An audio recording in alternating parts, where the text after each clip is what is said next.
કરું છું। અમારા ગામમાં કાલે બપોર પછી 3 ધરતીકંપ આવ્યા હતા। આ ધરતીકંપ આજકાલના નથી આવતા, છેલ્લા 3 વર્ષથી આવે છે।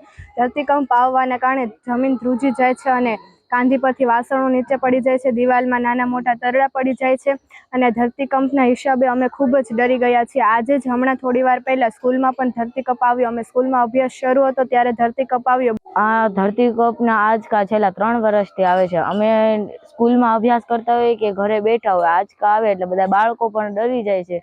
ઘરે બેઠા હોય તો કાંધી ઉપરથી વાસણો નીચે પડી જાય છે અને દિવાલમાં નાના તરડા પડી જાય છે। અને હમણાં જ થોડી વાર પહેલા જ એક આંચકો આવ્યો। કાલે પણ 3 આંચકા બપોર પછી આવ્યા હતા।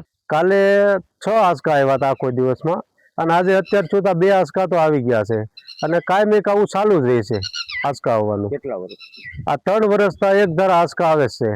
ટીમ આવી હતી 3 વર્ષ પહેલા, અને એ લોકો જોઈને ગભરાવાની જરૂર નથી એવું બધું કહીને વહી ગયા। કેવી અસર થાય ધરતી? અસર તો સારી થાય છે, પાણીમાં ને એમાં બધી તકલીફ પડે અને આખું ઘર ધ્રુજી જાય અને છોકરાઓ એ બહાર નીકળી જાય ઘરની બહાર।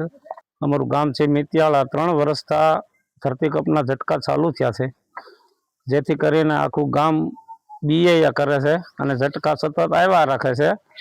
અને અમને બહુ મુશ્કેલી છે એના વિશે કે નાના બાળકો બધા મોટા બધા બીવે જ છે અને એનાથી જીગર કોઈથી રહેતી પણ નથી। અમારે ઓલા જે ટીમ આવી હતી ને ટીમે એવું કીધું કે ભાઈ આનાથી કંઈ ડરવાની બહુ ઓલું કાંઈ છે નહીં, પણ હવે આમાં તો કેમ જીગર રહી।